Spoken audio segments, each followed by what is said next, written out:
Magandang araw muli sa inyo. Ito na naman po ang inyong lingkod, si Daniel Pilarta, na magbabahagi ng isang napakagandang katuroan patungkol na naman sa isang doktrina na kung saan itinatawag ng marami na isa sa pinakadakilang doctrines in Christianity, which is known as the doctrine of the Trinity. Gagawin natin itong dalawang bahagi. And of course, ang ating pag-aaral at pagbabasa ay manggagaling dito sa nakikita ninyong book, which is the ESV Study Bible or the English Standard Version of the Bible. A study Bible produced by Crossway.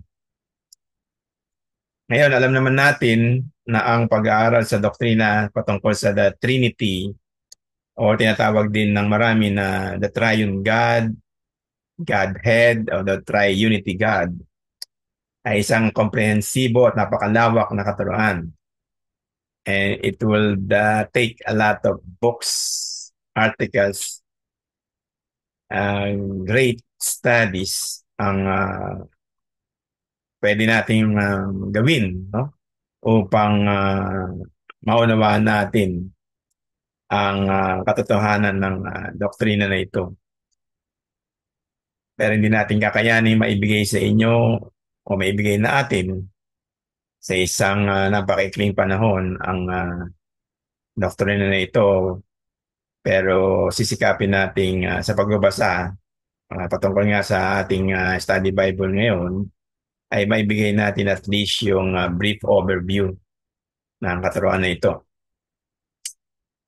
Sabi ng marami, si Augustine or Augustine of Bishop of Hippo ay lumikha ng katuruan patungkol sa Trinity at marami ang humanga dito.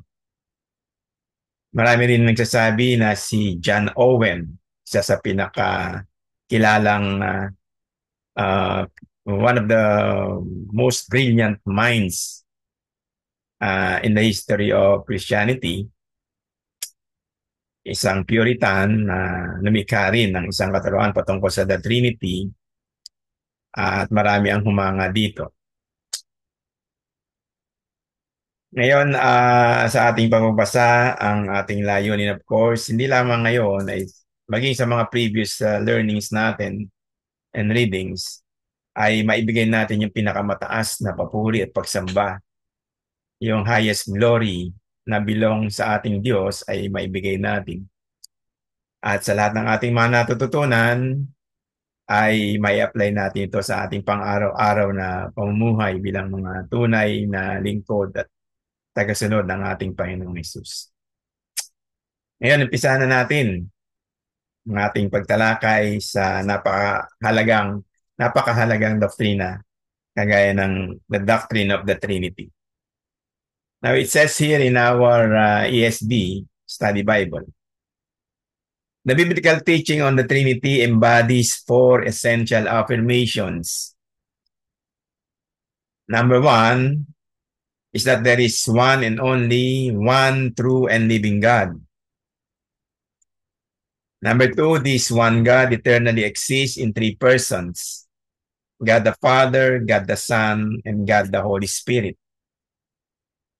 Third, these three persons are completely equal in attributes, each with the same divine nature.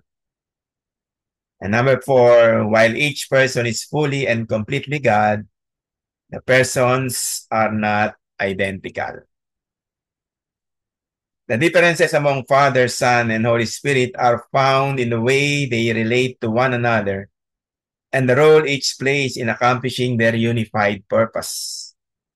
The unity of nature and distinction of persons of the Trinity is helpfully illustrated in the diagram below. It says here in the diagram that the Father is God. The Son, our Lord Jesus Christ, is God. And the Holy Spirit is God. However, the Father is not the Son, neither the Son is the Father. The Son is not the Holy Spirit, and likewise the Holy Spirit is not the Son. The Father is not the Holy Spirit, and the Holy Spirit is not the Father. And to continue with our reading, God is one God, otherwise known as monotheism. There is nothing more fundamental to biblical theology than monotheism, or the biblical belief that there is one and only one God. Hear, O Israel, the Lord our God, the Lord is one, in Deuteronomy chapter 6, verse 4. This verse, known as the Shema in Hebrew, from the opening verb of the verse meaning to hear or listen, is one of the most familiar and foundational verses in the Old Testament.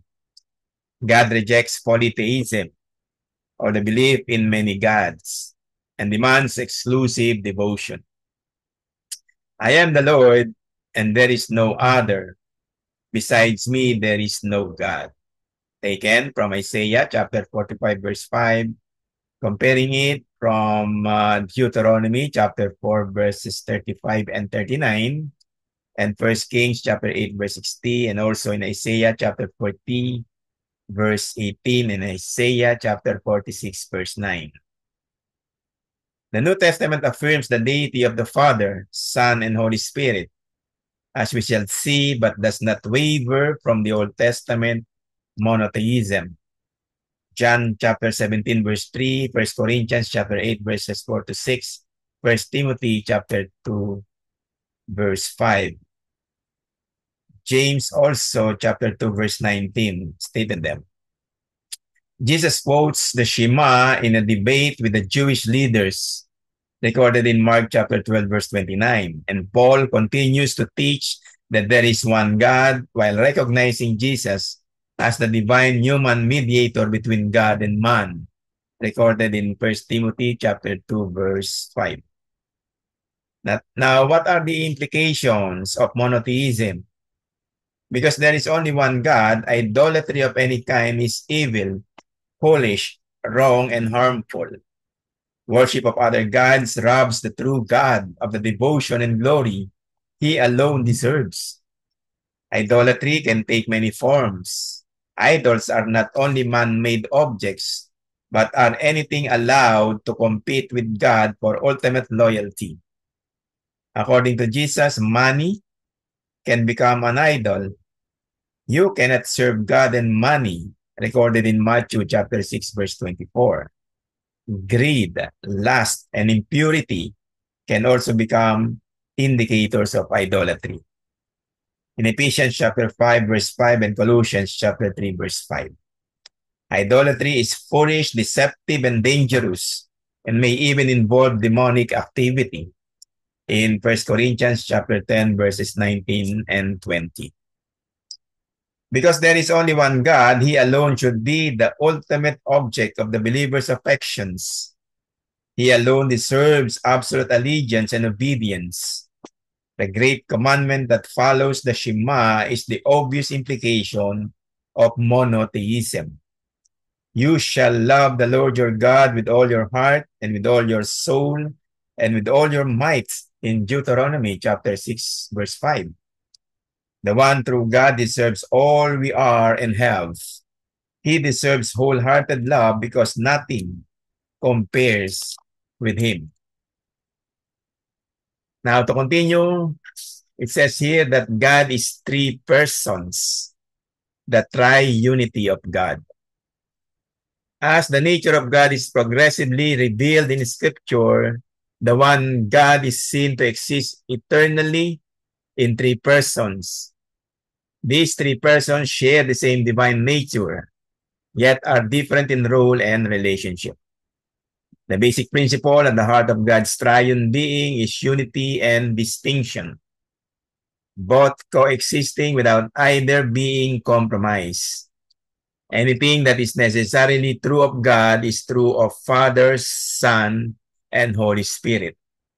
They are equal in essence, yet distinct in function. The doctrine of the Trinity is most fully realized in the New Testament. where the Divine Father, Son, and Spirit are seen accomplishing redemption. But while the New Testament gives the clearest picture of the Trinity, there are hints within the Old Testament of what is yet to come. In the beginning of the Bible, the Spirit of God is hovering over the face of the waters at creation in Genesis chapter 1, verse 2, and is elsewhere described as a personal being possessing the attributes of God and yet distinct from Yahweh. In Isaiah chapter 48, verse 16, Isaiah 61, 1, and chapter 63, verse 10. Some interpreters think that the plurality within God is seen in the Hebrew word for God, Elohim, which is plural in form. Though others disagree that this is significant, the word is used with singular verbs and all agree that it has a singular meaning in the Old Testament. In addition, the use of plural pronouns when God refers to himself hints at a plurality of persons. When God said, "Let us make man in our image" in Genesis chapter 1, verse 27, comparing it from Genesis chapter 3, verse 22, chapter 11, verse 7, and also in Isaiah chapter 6, verse 8. The plurality of God also seems to be indicated when the angel of the Lord appears in the Old Testament as one who represents Yahweh, while yet at times this angel seems to be no different in attributes or actions from God himself. Comparing them with Genesis chapter 16, verse 7, verse 10 to 11, also in verse 13, chapter 18, verses 1 to 31, Exodus chapter 3, verses 1 to 4 and following. There are also passages in the Old Testament that call two persons God or Lord. Your throne, O God, is forever and ever. The scepter of your kingdom is a scepter of uprightness. You have loved righteousness and hated wickedness.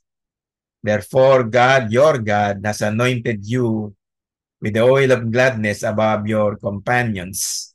Taken from Psalm 45, verses 6 and 7. David says, "The Lord says to my Lord, sit at my right hand until I make your enemies your footstool," in Psalm 110, verse 1. The God who is set above his companions in Psalm 45, verse 6. And the Lord of Psalm 110, verse 1 are recognized as Christ in the New Testament, taken from Hebrews chapter 1, verse 8 and 13. Christ himself applies Psalm 110, verse 1 to himself, recorded in Matthew 22, verses 41 to 46. Other passages give divine status to a messianic figure distinct from Yahweh in Proverbs 8:22 to 31, and also in chapter 30, verse 4, and in Daniel chapter 7, verses 13 to 14. Now, the Old Testament glimpses of God's plurality blossom into the full picture of the Trinity in the New Testament, where the deity and distinct personalities of Father, Son, and Spirit function together in perfect unity and equality.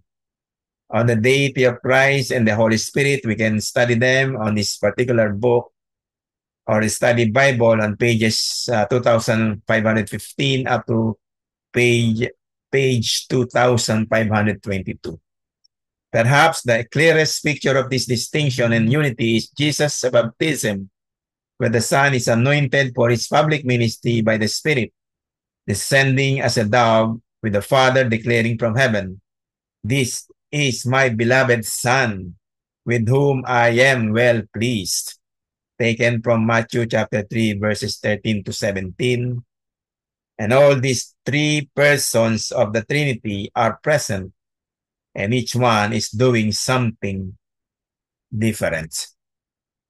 I would like to end part 1 of this study on the doctrine of the Trinity. And I hope that you are enjoying this particular study. And we will continue, of course, our part 2 on our next meeting. Thank you, and God bless everyone. See you soon.